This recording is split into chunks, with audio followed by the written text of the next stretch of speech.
Put at least had a nipple or something on the end. Beep. Oh, here we My go. son is so used to that. Be serious. I'm being serious. Okay. Are we allowed to have a swear? Yeah, because he just goes beep. Oh, good. She's going to be every No. sentence. Yeah. Nā mai, haere mai nā mai rei kura. Yep. Nā wai nei toa te whakatohea. Whakatau mai rā ki tō tātou poro kāte. We've got a variety of kōrero i te rangi nei. Tuatei, we're going to start off with tikanga. What does tikanga look like to use? Oh, actually no. Whakamārama mai ki te marea ko ai koutou hiao, kōrua mahi. Yeah, and then we'll ruku atu ki nā kōrero. Kia ora tātou. Ara, ko tohua mai te kuini o te whakatohea. Māku e wāhi ngā kōrero i te rānei. Kia ora mo te mihi whakatau. I tēnei wā. Ko Kylie pohipi tōku ingoa. Heuri tēnei no Ngāti Ngā Here ngō Ngai Tamahau anō hoki. He kai ako ahau i rato i te kōhana reo. Ngā kōhanga reo katoa. Koera te kaupapa noho pūmau nei ki taku manawa. Ko tae mai i te rangi nei ki te tautoko i te kaupapa. Tēnā koe. Tēnā kurua, tēnā tātai, ko Tracy Gilma tēnei. No te whakatohea whānui tonu. Tipu aki a i raro i a mātiti maunga. Taku mahi, E maha o mahi ei. he tono tono. Ai, mo te puari, mo te tāwharau o te whakatohea, kai te waihanga au i tō tātou rautaki reo. Ai, koina. Kia ora. Beautiful. Tēnā kōrua. Right. Tikanga.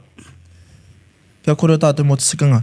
Hea te anamata ina ka kōro koe mō te tikanga, whether be ki runga i te marae, ki te kōhanga, ahātu. Hea te tiro whakamua mō te tikanga kia kōrua. What does it look like to use? Doctor? I was just going to say, you need a doctorate for that. No, we don't. I think mena ka titiro koe ki te kupu tikana. Ka wawahi te kupu nā tika. So nā mea katoa e tika ana. Pēhea te whakahaere i a koe anō. Aha ko kahi a koe. Kai runga marae. Kai te mahi. Kai te kāinga tonu. Kia tika tō whakarite i a koe, i roto i a mahi katoa. Mena e tika ana tērā āhuatanga, tērā taha oi, ka tika nā mea katoa i runga i te marae, nā whakahaere i tō kāinga, tō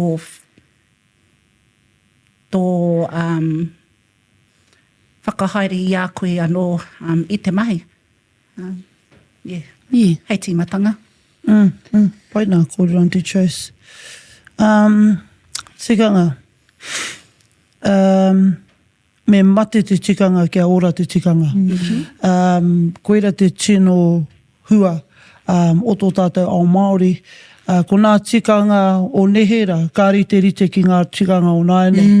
Engari ko te mea nui rawa kia matua mōho ai koe, kia koe anō, nā kōrero i kōrero mai. Me me te ahunga whakamua.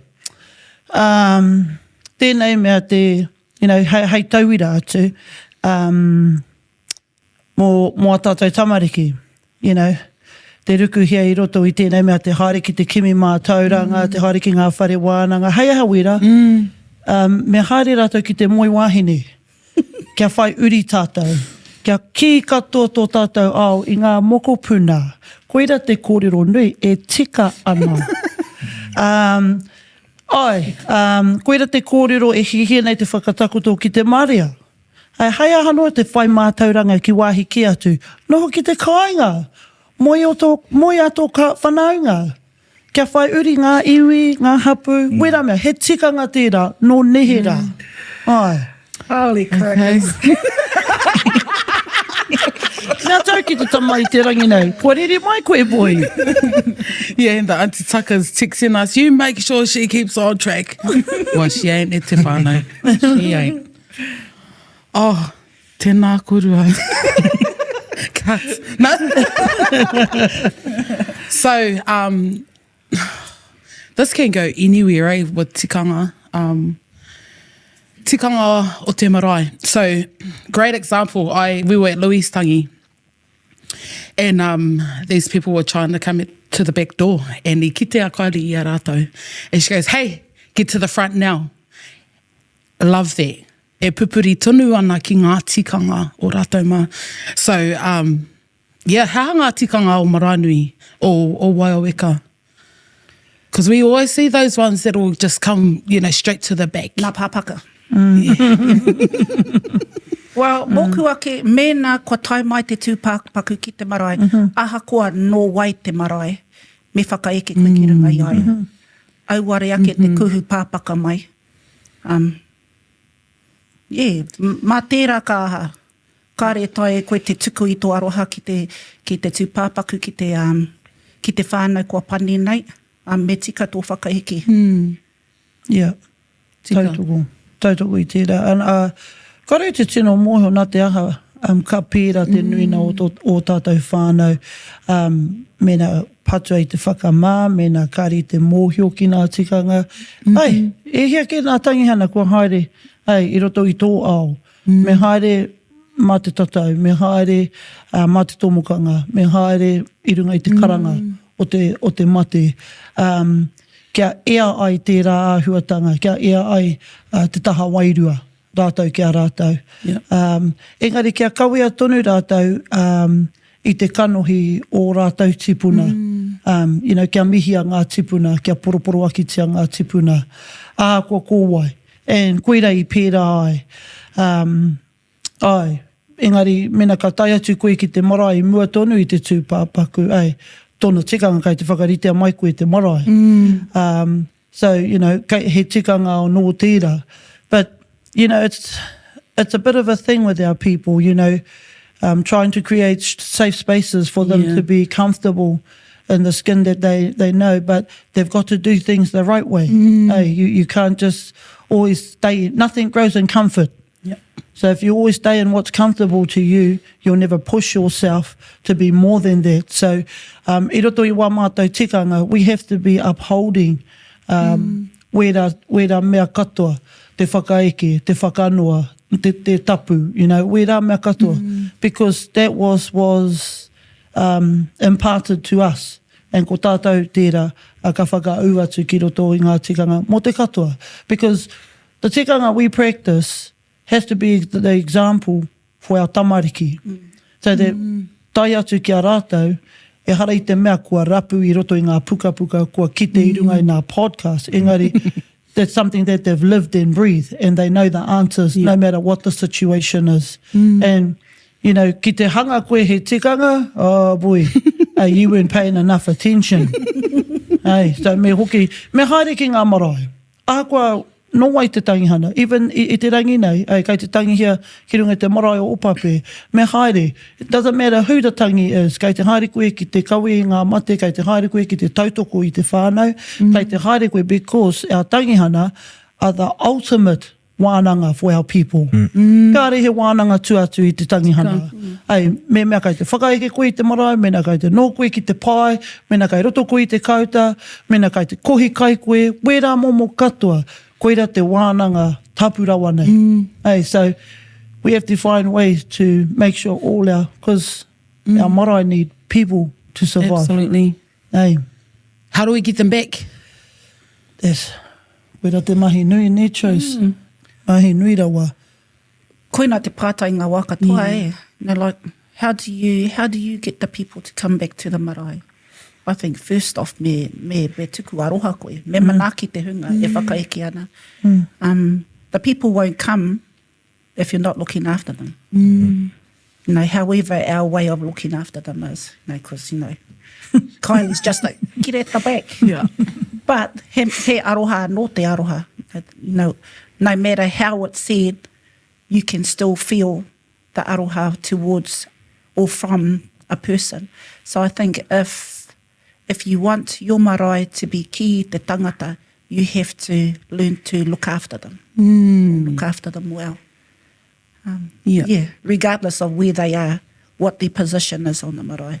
You know, kaua e tuku nā hōnore nui ki te paipai anahi. You know, the most important job on the marae, as far as I'm concerned, is the ones cleaning the toilet. No, the ones cutting the meat. They're there from night till night. Yeah. No, but they're not acknowledged as enough as they should be. They all play important roles. You know, the karaua who mows the lawn, or the tamaiti who mows the lawn. Lives at the marae. Yeah. Yeah. Yeah. No, tika tera. Everyone does their bit, eh? And so long as everyone is doing their bit, ka ora te marae. You know, because one of the biggest conversations I runga I te marae is ko tahi anake tōna mahi, he manaki te tangata. And so that has to be manakitanga, what manakitanga looks like to everybody, not just to me as an individual. But if it was just up to me, I'd only have a select few on the marae, they'll be all dressed in red. But, you know, those are the big lessons that we have to learn as a people about te whakakotahitanga. Absolutely. Te whanaungatanga. And bringing as many threads together as possible. And, you know, taunā tiki te wā ka pake ke haere koe, ka tino tau te māramatanga o nei whakatau ki ai a ngā mātua tipuna. And kua roa rātau e kōrero ana mo tēnei tuāhuatanga, and ka tahi nei ka kite te huarahi whakamua.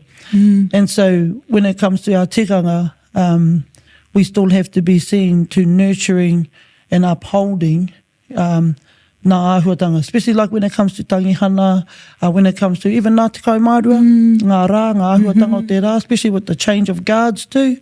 You know, iau e tamariki ana ki katoa I ngā pakiki. So we pretty much had nothing to worry about because ko rātau kei te whakahaere. Yeah. And in Nāianei, that is completely jumping a generation because te reanga, you know, āhuatau ono te kau ki te whetu te kau, ko rātau te hunga I tino tukuna atu ki te whai mahi, and kua tino motu nei te here ki te kāinga, harakau ko te reo anake, engari ko nā tikanga, ko te whakapapa anō hoki, kāre rātau I te mohi o ko wai a wai. Nō reira kua heke iho tērā mahi, ana ki te reanga o Tracy ma, taunua tiki a mātou. So we're faced with trying to make up for two or three generations and trying to pick up from there as we bring along the next generation as well. So nui nā mahi ki te pupuri I ngā tikanga. So how tō whanga nui then, what's the outcome that you want to see within your hapu, your iwi? Ko te whainga nui māku kia whakatō I te kākano o te māramatanga ki ngā reanga rangatahi. Ki ngā tama, I te mea ko rātau nā te oranga. Just in the weekend, I haere mātou ki tētahi moko papa I runga I te marae o te māpau. Te kau mā waru pia o rātau ka whiwhi moko, engari ko tahi anake taku aronga ki tētahi waku I rā mutu, te kau mā waru tōna pakeke I te whiwhi I tana kau wairaro, o tana mataora. And I pērā au, I te mea kai te mōhio ahau, koira te oranga o te kaupapa. Mena ka ora I roto I te reanga rangatahi, ka ora tō tātou kaupapa. And so he pēra, me kaha tātou ki te whai I ngā tauira ana rangatahi. I te mea ko tino huri te au, tino. And kei rātau te oranga, so ka pēhea nei tō tātou āwhina, tō tātou aki. Kia pupuri ki ngā tikanga, kia haere tonu me ngā rangatahi, kia koke tonu te waka o te mātauranga ki mua tonu. Koira te whainga nui, kia kaua e waiho, kia pake ki rāno rātau, a ka timata ki te kōro mo te reo me ngā tikanga me ngā whakapapa, me whakatō e rā kākano nā tonu nei. Ei, koira te tipu o te mahuri, te tipu o te rākau. A tāhua era. Auntie? Yep. A koe? Tautoko. Pehea te whai tērā. Wow, korua tahi ai e mahi ana ki ngā rangatahi, and what a beautiful And so we spoke earlier, me and Auntie Tracy were like, Mautai ko kupa, and we were like, oh, wara kaupapa, we'll talk about anything. But moko papa, ko ruatahi, ka whakahaere I te moko papa o Morani, mau, ko tō kaupapa a tērā maraman, October, te moko papa o te whakatohea te. Yeah, so brilliant ladies in front of us, e te whānau. Ei. Amazing. Mahi e ngā mahi. Ngā wari te kōrero mō nā rautaki o Tracy I te mea kua ro ia e whakakanohi ana I ngā kaupapa o te kāinga. Ka kōrero ki ngā mokopuna, mārama katoa rātou. Nā kohana reo katoa ki aia. Ka kōrero ki ngā kura katoa, mōhio rātou. I te mea he kanohi kitea ia. Yeah. Ki runga I ngā marae, ki roto I ngā kura, ki runga I ngā kaupapa. Kaua ma te kumare kōrero mō tōna reko. Māku, māku e kōrero mō Tracy I te mea nui ke wana mahi, wana hōmaitanga. Harakau koi anake, engari ko tāna whānau anō hoki, ai ko tā kaihana a jau anō hoki. Te pautuara mōna, kia tai e ia te tutuki wana mahi I te taha o te iwi, wana mō tea, ka hariki ngā pai. Ne, ko ia tērā kai te pupuri tonu I ngā mō tea o te kāinga. Me tōna tuhinga anō hoki, kia whakarauora I wera momo taonga. Mo tō tātou iwi. En koera tōna paenga, tōna kanohi kitea.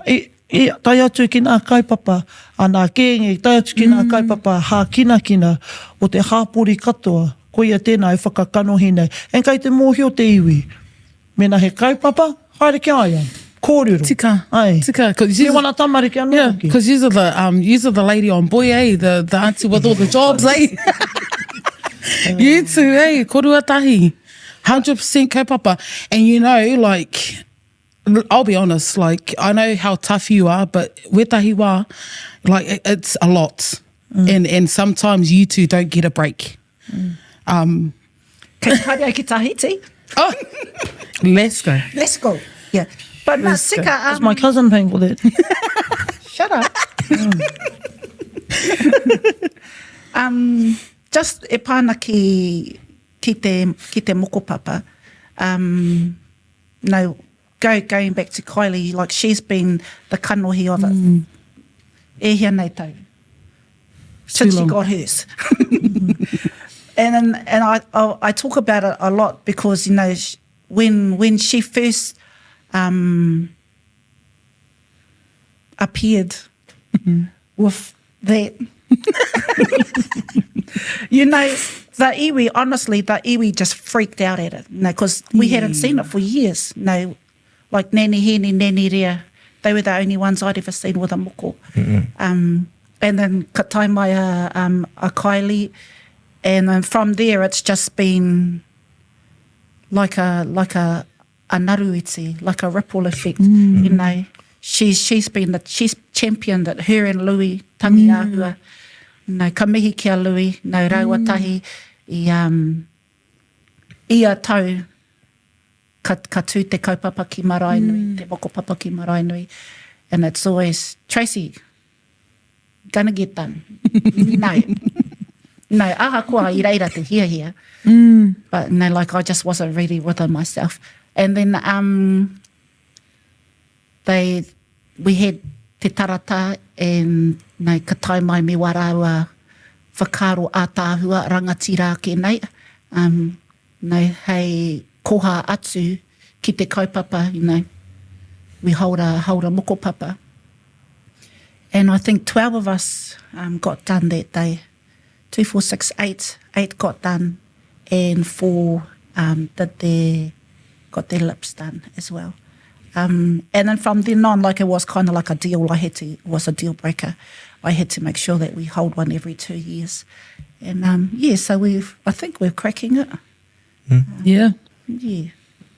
absolutely. So next month we've got our 4th one, I think. Third one. Yeah. Hā tēnei mea te moko ki a koe, Kylie. He oranga te moko. I roto I ngā tau kohori, ko ki te whānuitia I te hunga e whaia nei tēnei kaupapa. E hai nei te kiri, kia mahia katoa nā taumahatanga kai runga I a rātou.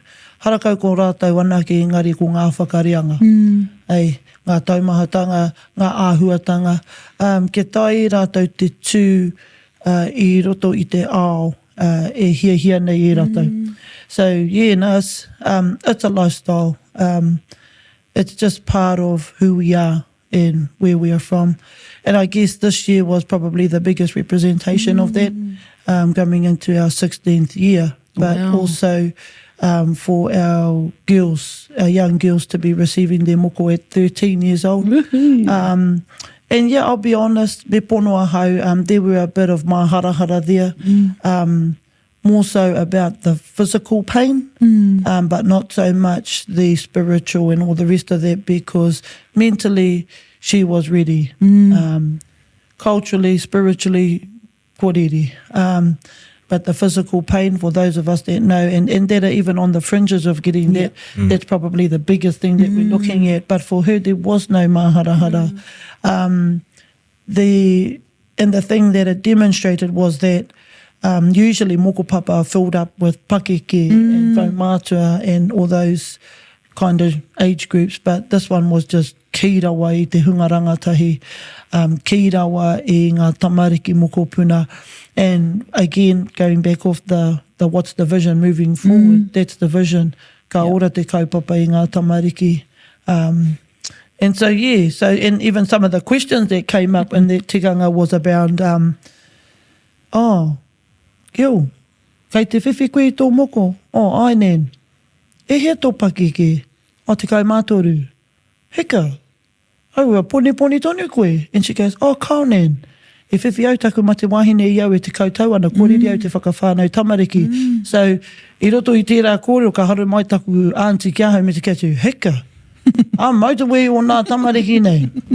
I te mea I whānau rātou I roto I te kaupapa. Te kaumā ono, te tau o te moko papa, engari te kaumā toru tana pakeke. So, kāri ia I te mōhio he ao tuatu I tērā. But, koera nā kōrero ka pāki aia, me taku koa, kei te mōhio ia ki te whakautu tika. I aua kōrero, me taku ki atu ki aia, he maha no atu ngā tāngata, ka whakahāwea I a koe atu I a tātou te iwi Māori. Ka tai atu koe ki ngā wāhi ke atu, I te mea, ana karite, ai kāhua tūmeke te ao te kite, even I a mātou I te teko. Ka tai mai ngā tamariki, ka auntie, is that real what she's got on? I said, haere te pātai atu? Nah, I think it is real. Because, there's people drawing them, but that looks real. And ko ngā tamariki tonu kei te kōrero pērā, so it starts to ignite the curiosity in our tamariki. And for some tamariki, for some rangatahi, it starts to reaffirm to them, koerere, ko tai te wā. So, yeah. But it's even how we manage that tikanga as well. As long as there is mātauranga there that shows us, and examples there that inform, koenei te huarahi tō tika. And me kaha ki te wānanga, kia kaua e noho kuare, me te whakaro, Katai e tātou koe atu ka whakahi atu. It's just like, no, me haere ki te rapu I te mātauranga. So where does this mātauranga come from, and what informs and underpins the practice, so that we are making sure that that raudo of tikanga and kōrero e mātauranga, anei tōna whakapapa. Yeah. Kororai. Oh. What? You're getting a girlfriend? No. Because ka kōrero mātou mō te māramatanga. Hākua kaumatoru I ono pakeke, mārama ia, hea tōna e mauai. Mārama ia ki taua ao. Yeah, and we look at people who go pokanoa and just mau. Hea hau kōrero kia pēra, because they ain't really, kareraitai te tino mārama ki te ia o roto, ki na kōrero roto, ki te whakapapa o roto. I think it's that saying, moko the world. Yeah. How whakaro? And even aua koro me moko hia te aroro I moito, kone, those, all those koro, what do you say? Say. What's your say-says? What's your say-says? I think ki te pātai tuatahi, I think a lot of people rātou kare e tino tau te noho I roto I tōna ao Māori. they just see this beautiful adornment and they want to be able to wear it too. So rātou tērā e. And he pai tērā, like there's nothing wrong with being proud to be a beautiful Māori maiden or a tāne toa. But like Kylie said, he mea nui te ruku ki te mātauranga. You need to know what you're wearing and why you're wearing it. Don't just decide to be like Kylie and lie down and get done and be a lazy. Who said that? but ko te pai o Kylie, she after she got done, she decided that she'd find out ngā tikanga behind it. And then from that, like she's just gone on to empower all these other people so that they're walking puna mātauranga.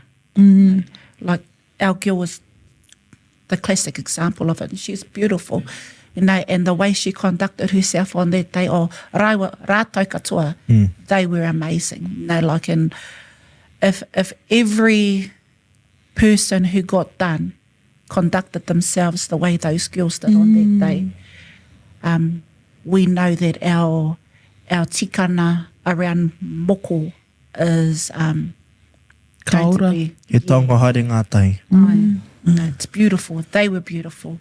And then that all comes down to the kura, They've got one of the best kaiako around them, like Kylie's amazing.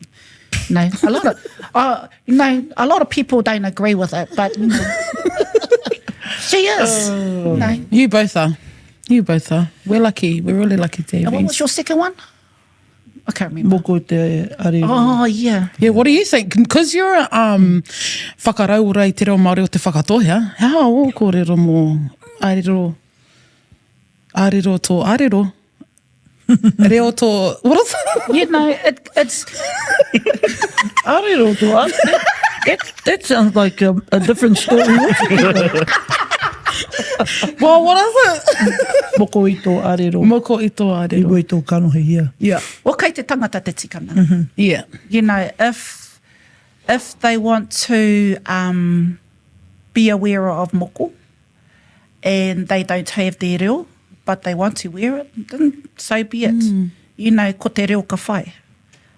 Or, rānei, they get their moko first they chase their reo first and as part of their doctorate,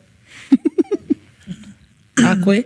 they'll receive their moko. E hara i te mea me matatau te tangata. No way am I anywhere near that sort of taumata. And I never was. I wasn't when I received my moko. But ko te mea nui mōku, koira taku huarahi. Like every chance I get, like kei te whai ai taku reo. Or kei te whai ai tētahi mea anyway. But yeah, whatever it is, I'm there for it. Awesome, bro. Māramatanga is a journey, not a destination. And so for a lot of people that receive moko for whatever reason, we can't predetermine what that reason is. Yeah. We can't just say, that one's a bloody hell here. What the hell is it up to? We just have to look and say, ka pai. Yeah.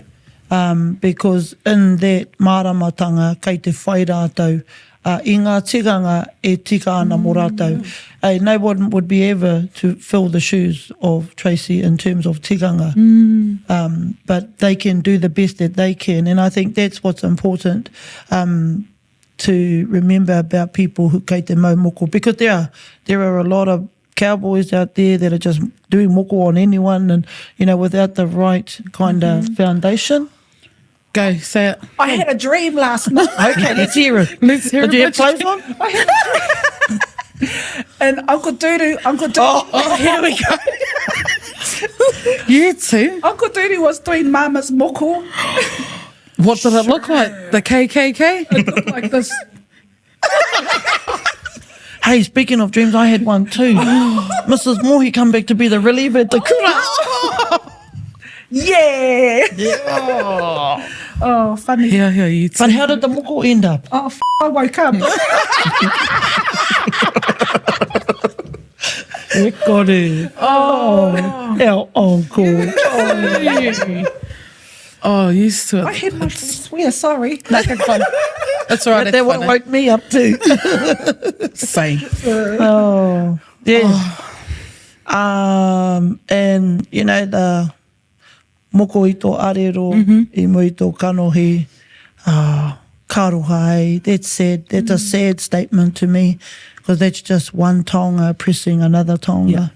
You know, we don't want reo to oppress moko, and we don't want moko to oppress reo. You know, me haere ngātahi. Why can't they just all work together? We all tongas, you know, i heke mai nā mātua tīpuna, so they should be all elevated together. Again, that's always been our whakaro, is that, you know, being able to speak Māori was never a criteria in moko, because i te wā o nā mātua tīpuna, ko tahi anake te reo. So, tērā tikanga, me mohio koe ki te kōrero i te reo Māori, ai nā te tangata tonu i hanga. So we have to be very marama about the things and the provisions that we're putting in place, that they are about uplifting our people, encouraging our people, and kaua ki te whakatāmia i rātou, because, you know, our people have been put down from every other thing in the world. Why should we be in our world putting them down again, on a secondary level? So that kōrero there, I'm like, yeah, that needs to go back to whoever brought that here, and to be reanalysed. But ki te pono hau, mena kei te noho au I roto I te ruma, nā te tangata rā I kōrero, it'll be a head-to-head discussion. Because that's just the way we work in spaces of moko kanohi. Yeah. Because we don't know people's lifestyles, we don't know what they've been through, we don't know where they're going. Yeah. Yeah. Mean. So where do you see, well, let's have a dream. Where do you see Maraenu in the next 50 years? What would you love to see? Environmentally, Maraenu will be underwater. Because climate tells us that in the next 50 to 80 years we'll be 2.3 metres underwater. But, yeah, I don't know. I can only do the best. You know, we can only do the best we can with what we have. The vision is up to ngā rangatahi, ngā tamariki, and the unborn generations, which is why it's important to find a partner kupa and breed all 10 of them. Yeah, because the seeds that we have can be only shared amongst those who actually, hey, we can ako, 10,000 people in our life. We'd be lucky if 3 of those seeds germinate and reproduce in multitudes. But at the end of the day, no, I could always come in. it's e ai tō re ki te tamāhine. So there's no big vision for Maraenu, engari kia whakapau I taku kaha ki te tuku I ngā taonga I waihohia mai e ngā Pākeke, and mā rātou e whakahaere. Tika. True. Love that. Love that. Aunt? Where is... Oh, is Wawika going to be underwater in 50 years? Well, Uncle was looking at a podcast the other day, and he said that depending on which way the iceberg melts, if it melts one way, 10 metres, I think. If it melts the other, 50 metres. So if it's the 50 metre, we're like Maraenu, underwater. Oh, wow. So shall we move them next year, eh? We need to. So we'll move yours up Mātiti.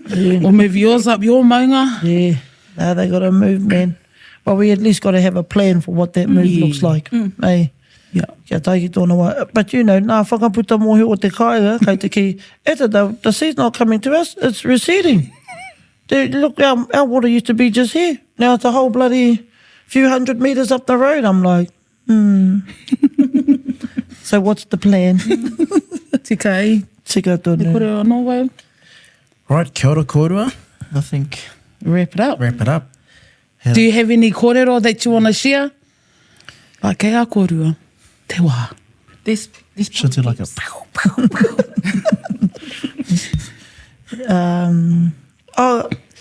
E hara i te mea, ko tēnei mea te tikanga, you know, even those of us who hold tikanga, we have to be, you know, open to sharing all of that with our whānau as much as we can, because for lots of these kurahuna, they were exactly that. Only certain people had access to certain mātauranga.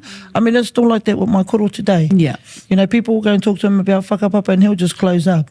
We'll get home, ka koro mai wana koro. I said, I don't want to know, I don't care about that whakapapa. You know, so we have to be finding the repositories where we can share that information out to our whānau so that we can just say, oh, well, hey, we done our best. We came into this world with nothing. Yeah. We must leave with nothing as Yeah. well. So, koera te mea nui. Hey, create the safe spaces, encourage our whānau to come back, and encourage them to get excited about te ao Māori, about tikanga, because at the end of the day, that's all we got. Tika. Tika, aunt. I don't know. We were talking about it the other day about those of us who make up our tikanga. And the why they do something like that, you know. Is it to make the space they're in at that time comfortable for them or for the people around them? But tētahi mea, you know, like it's something that I think about often now, is if you look and see if it has some sort of connection ki ngā atua, then he tika, you know, it's something that's okay to follow. But if you can't find an atua connection, He tika. he tika. He tika. He tika rāna. Yeah. You know, I don't know. That's just a bit of hum. Just... Yeah, no, that's cool. Oh, even like when we came back from Auckland, like up in Auckland, the Māoris i reira, Māori nei. When I brought my son back here, e hoki mai ia ki te kāinga, ki te ako i te reo Pākehā. Hey, so, and the funny thing is I see that in Ricky's little boy. I'm saying, oh, karoha boy, don't come home, man. But, you know, for our people, we had to literally scave everywhere to find all these kurahuna, to find out, okay, how te anga whakamua, how can we do that? And, you know, when we came back, it was only just lucky we had a few pakekes left before, you know, ka tukuna rātou. Why Use is it. that? Use it, you too. Why is it like that? No, why are our people shit scared of being Māori? They're just, it's not cool to be Māori down here. Yeah. That's all it is. But it is. It is. It is. Day. Cool. Yeah. Tautoko. Aunties cool. Yeah, no, it is. But for some reason, our people don't think so. So when the only time you can get a decent conversation of te reo Māori is when they're all pissed. But Tika tau. They make their own reo up when they're drunk. Oh, they own everything. Hey. But it's not normalised enough. Hey. And ka taia, and even haka is normalised up there. Like it has been over the last how long, but you know, when we first come back here, it was only a matatini or a regional thing. It should be just a natural progression. But again, if everyone's doing their mahi, Chase, ka ora tō tātou ao Māori. And even that, you know, like I speak about it all the time, you know, with kapahaka, not to leave kapahaka for the stage. Tika. You know, don't leave ngā tikana for the stage. You know, come back to the marae, come in far out, you know. I get tired of singing the same mōteatea because that's the only mōteatea my pakeke know. You know? Yeah. You think about kapahaka, what, OMT's going to be 30 next year. They may have sung 15 different mōteatea. Yeah. 15 mōteatea is amazing. On Amazing. A Absolutely. Amazing. And those are the kind of shifts that we need in and around that, is to create that kind of coolness about mōteatea even. Yeah. Hey. Yeah. But there's also... Hang on. No, wait, there are also gatekeepers when... Let's go there. No, go. Let's go there. There are also gatekeepers that don't let other people develop. Well, I'm not talking about you. Better not be. Oh, you know, like, how o whakaro, like, you know, like, if we're trying to uphold tikanga, and there's people just don't want them to lead the way. So, how te rautaki, how te rongoa? Yeah, we had a pakeke on our marae, and he was the mana whakahaere of our marae, and he didn't stand for any rangatangi. I mean, my uncles were in their 50s and he still wouldn't allow them to stand on the pai. What the bridge between that, though, was tuatahi, you know, haere ki te kōrero ki ngā pakeke, advise them about koro. And so the bridge there was like having those discussions, and actually standing there and knowing what you're talking about, and then being consistent with that. So haere ki ngā hui o ngā hapu, whakatū ngā wānanga, haere ki ngā tangihana. So it was a whole ripple effect of things. Slowly but surely, our pakeke started to go, oh, okay, cool. So but still guided the process. So, you know, it's not a matter of just walking up and saying, oh, I want to sing this song. Yeah, I'll do the kōrero. You know, there's a process. There's an induction that you've got to do that appeases the pakekes, because for a long time they've held onto that mahi and kei te pupuri rātou, you know, probably the 100 years before you. So there was and I'll say he was a gatekeeper, because we still have got hardly anyone on our pai. We've got 4, if we're lucky. Yeah. Or 4.5. So was he like the mauri o te whare? Oh, yeah. Oh, yeah. So what's their role? His role is he's the mana. So wherever he is, whatever he says, so he conducted where the tangihangas were held, whether they were in the wharemata, whether they were inside, whether the two pāpakus were allowed outside, how long the tangihanga was, ka tai mai ngā tangihanga ki runga i te marae, kai aia te kōrero ki te ki, anei, ka nehua i tēnei rā. Nā wai I tohu I aia kia pēra ana mahi? Well, I think he probably appointed himself. Oops. Self-employed. But but koea tonu te pakeke o tau o wā. So I don't know, like, and then, you know, you got all the pakekes at the back gunning him down and stuff like that. Engari ka noho rātou ki te hui kaumātua, and they're all like, aye. And I'm like, that's not what you said in the whare kai last night. But he had the mana whakahaere of everything to do with that. Not only just the marae, not only ngā tikanga, but the kura, the kōhana, the fishing, everything, the resources. Yeah, so there was a process there. And since losing him, well, kāre no kia whakaki tōna tūranga. So for us now, it's about, right, putting up. We'd love to say that there is another kaumātua, but he gets the huffs with us and comes to the whakatohia. Because we don't look after him properly. He gets spoiled, that's why. But you know, it's just about doing what you got to do.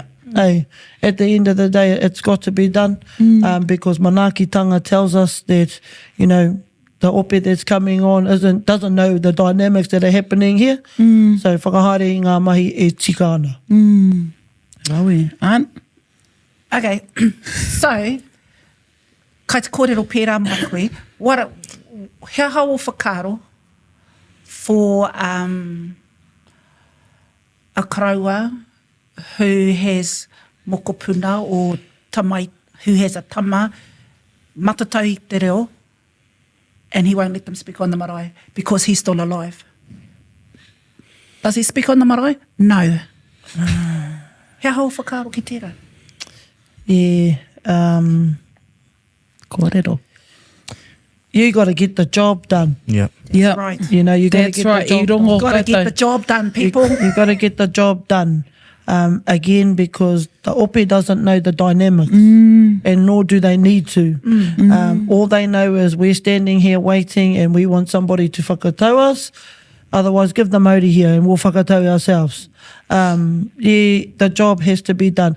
And e kite au I tērā I te wā I tīmata a lui ki te tū ki runga I te marae. Aha kua tāpepe tōna reo, I kaha ngā pakeke ki te whāngai I aia. And, you know, it was a beautiful thing to see him with Koro Rekirangi, Koro Speiri, Uncle Rap, Uncle Paul, Koro Danny, not so much Koro Danny, he left them there, but him sitting between all of those pakekes and they're like, anai, Louis, e tū. and kei te whāngai te kōrero ki aia.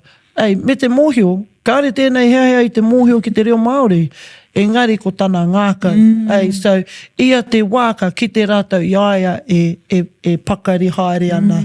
And koera tōna kai, ei, i te mate kai ia ki te whai te reo.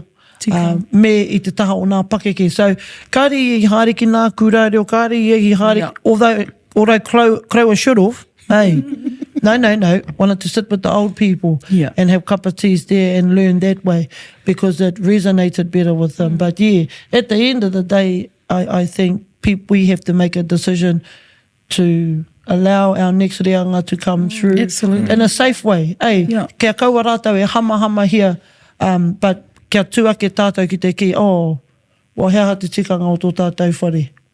So me aha tātou. And koera te pai, I think, of those pakeke, and like Uncle Duru as well. Yeah, you know, tika. They want their tamariki, their mokopuna, to make all the mistakes in the world while they're there, fix them up, and while they've got their backs. Yeah. So, you know, like that, tērā taha is, I think we're quite lucky to have people like that in our lives. No, that's right. Because it goes back to that, like the tangihanga being the ultimate wharewānanga. Yeah. And so I even recall a time when Louis saying to the ope, you know, hara mai mātou, ai. And everyone's like, kore. And he's like, ai, hara mai mātou ki tēnei marae. Bro. And I'm sitting on the other side, by where the kaikaranga is, and I'm looking at the pie like, and they're like, shh, ai, hara mai mātou. You know, so ka pēra. And even korotēni, ka tūtana taina, ki te whai kōrero i te waka whakaeke mai. And I'm like, koro. And he goes, wai ho ia. You know, and kei te kōrero, hey, kia ora taku tuakana i kora. And everyone's like, hey.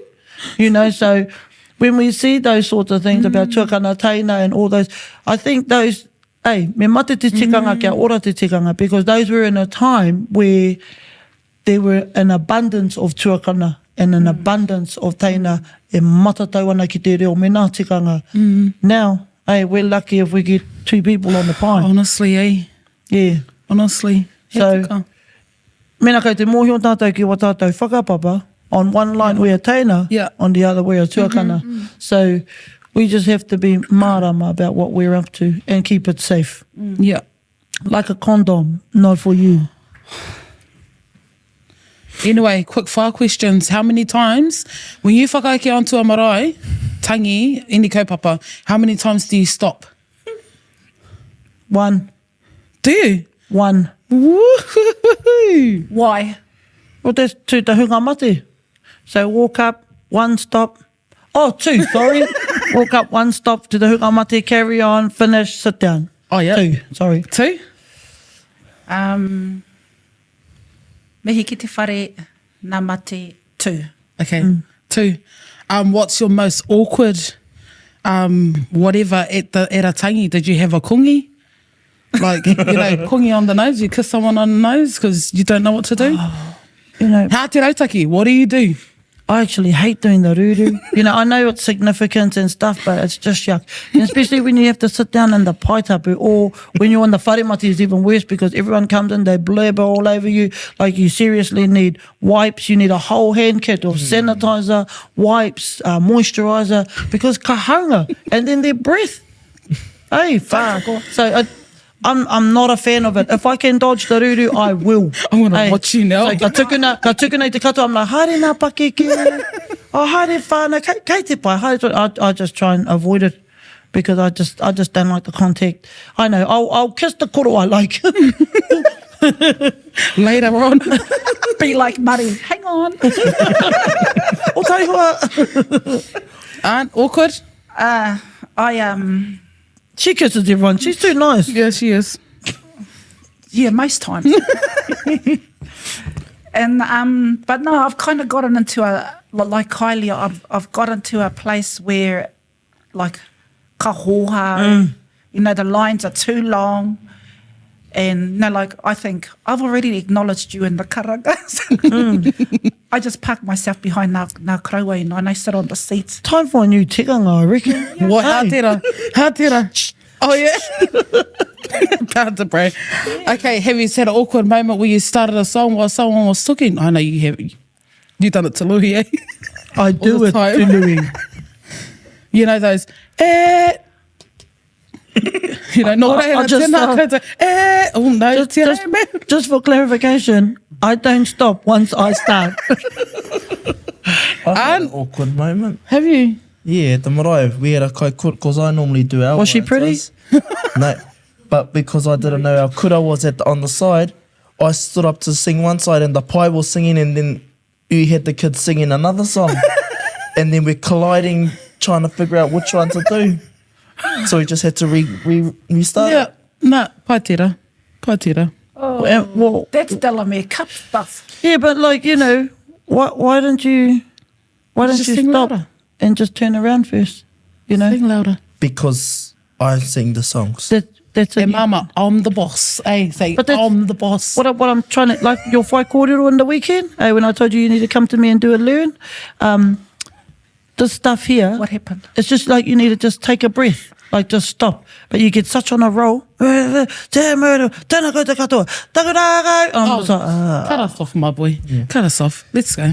take a breath then. No reira. Take a breath, another acknowledge your awkward people. moment. What? Yes, We were let's go. singing Pōpō. This was at our mokopapa. Which version? No. And I was singing our whakatohia version. Me and a couple of others of my cousins. Love that. And then we're looking at each other having a fight on the pie, trying to out-shout each other.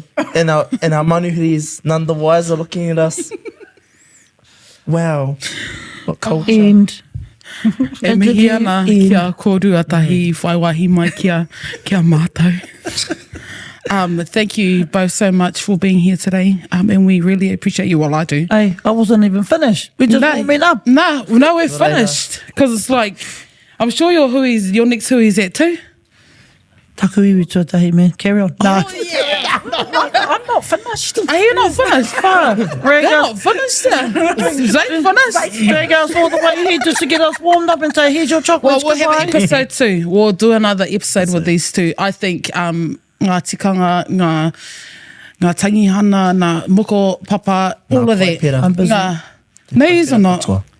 Paipera. The whole Bible. Anyway, we're off to a tangi after this, e te whānau.